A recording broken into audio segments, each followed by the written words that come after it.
You've probably heard people make comparisons between the United States in the 1960s and the US today. There have been street protests, a spotlight on policing, and a national discussion about race, equality, and equity. Today, more than ever, we see pundits and politicians using the legacy of the civil rights movement and its icons as fodder to criticize social movements like Black Lives Matter. That's the whole message I think that Dr. King tried to present, and I think he'd be appalled by the notion that we're elevating some lives above others. Think of President Trump as the Martin Luther King of healthcare. Oh, Jeffrey. What happens when people neuter the legacy of the civil rights movement and then use that sanitized version to critique today's activism? Hey fam, I'm Imaeyen, and this Sunday on AJ+, we're exploring the true history of the civil rights era and how people we lionize like Martin Luther King Jr., Rosa Parks, and Muhammad Ali were much bolder, riskier, and more threatening to the power dynamic than we've been taught.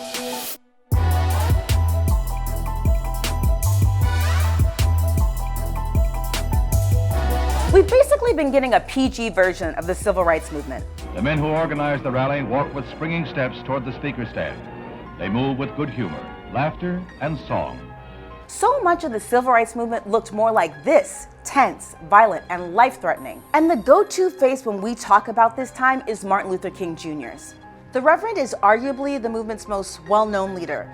But the truth is that he was just one person in a movement with differing ideologies for achieving racial justice and equity. Goals that relied heavily on the work and sacrifices of Black women, whose contributions have been largely overlooked. We'll talk more about that a little later. For now, you should know that Dr. Martin Luther King Jr. was much more than a symbol for nonviolence. And his efforts weren't warmly received or supported by the nation's majority, as Professor John Powell explains. Dr. King, when he was alive, was extremely unpopular. People were against most of his marches. Even the church was against him. So he was going into very strong headwinds. While today the majority of Americans say they believe the Civil Rights Act of 1964 was a good thing, at the time it didn't have that much support from the masses. A 1963 Gallup poll found 60% of Americans had an unfavorable view of Martin Luther King Jr.'s March on Washington. That's where he delivered his historic "I Have a Dream" speech. You know, the one we so often honor today and use to emphasize the United States ideals. King's speeches were way more radical than we choose to remember. In fact, he was working on a sermon called "Why America May Go to Hell" the day he died. And King's low approval rating was not only because he was so critical of the way society functions, but also that he was part of a larger movement, registering Black voters and organizing sit-ins at segregated restaurants, none of which were the right way to advocate for these causes, according to critics. If that criticism sounds familiar to you, it's because the pundits have used the same critiques about the Black Lives Matter movement. And sometimes they even invoke King's memory to do the work. For example, Alex Jones's program posted a segment called "MLK Supports Trump from the Grave." King's legacy is so closely tied with politics that an important point often gets misplaced in our collective memory of him: his critique of capitalism. In a letter to his wife Coretta, he wrote, "Today, capitalism has outlived its usefulness. It has brought about a system that takes necessities from the masses to give luxuries to the classes." This was not isolated to one letter either. King often spoke about how alleviating poverty was important to the fight for justice.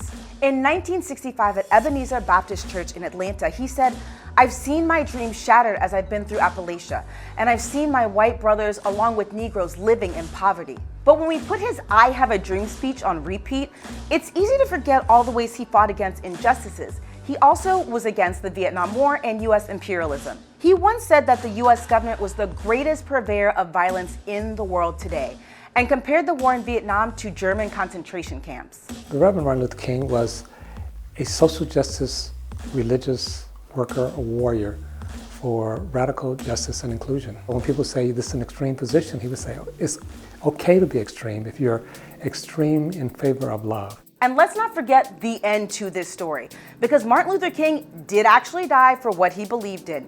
He threatened the status quo to the extent that he was assassinated. Another important figure in the civil rights movement, and one of the few recognized women, is Rosa Parks.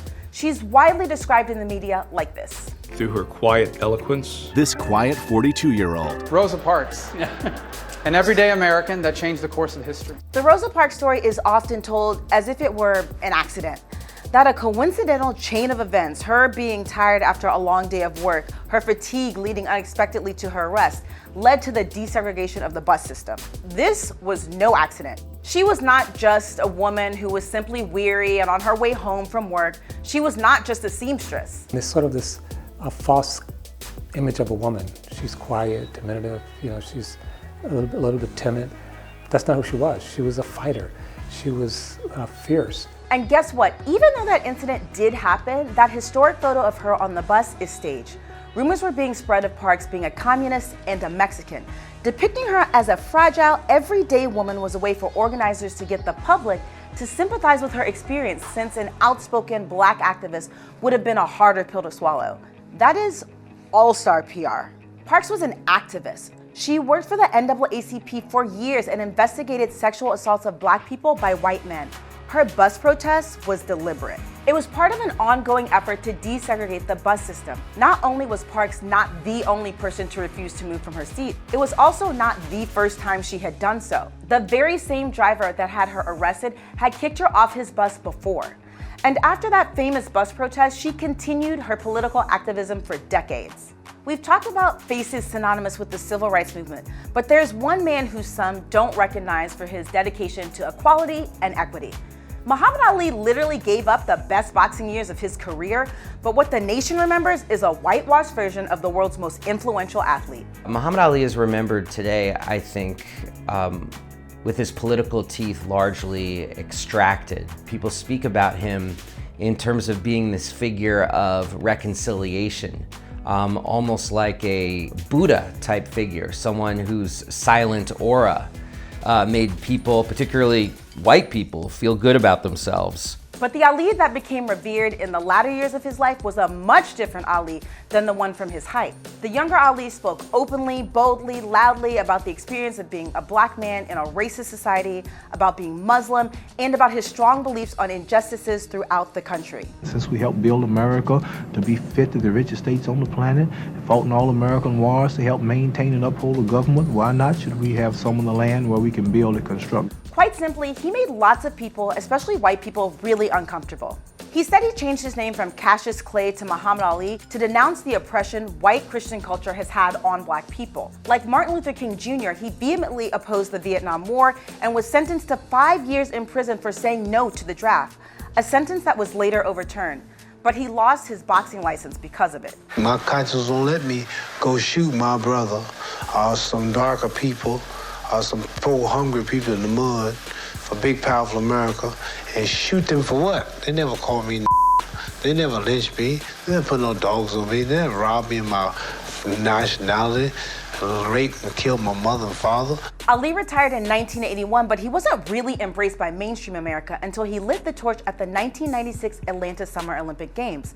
At that point, he was an older man with Parkinson's disease and showing symptoms. The mainstream media and politicians like Bill Clinton and Orrin Hatch only embraced Muhammad Ali when he lost the power of speech.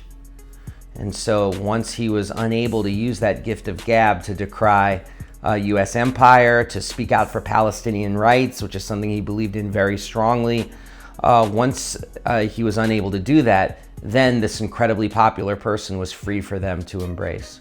America found it so easy to love Ali once he was silenced. Which begs the question, what does this mean for the future of someone like Colin Kaepernick?